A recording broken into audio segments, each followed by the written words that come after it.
Hi everyone.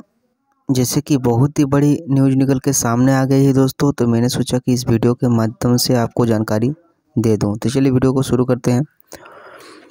Gaza शांति सम्मेलन के दौरान इटली की पीएम मेलोनी ने ट्रंप को किया नमस्ते। वीडियो आया सामने। मिस्र के शर्म अल शेख में हुए गाजा शांति शिखर सम्मेलन के दौरान इटली की प्रधानमंत्री जॉर्जिया मेलोनी ने पूर्व अमेरिकी राष्ट्रपति डोनाल्ड ट्रंप को नमस्ते से संबोधित किया था। उनका ये पारंपरिक भारतीय अभिवादन सोशल मीडिया पर काफ़ी वायरल हुआ था। इसी कार्यक्रम में ट्रंप ने मेलोनी को खूबसूरत युवा महिला कहकर उनकी तारीफ भी की थी, जिस पर भी काफ़ी ध्यान आकर्षित हुआ। आपका क्या राय है दोस्तों, कमेंट में अवश्य दें।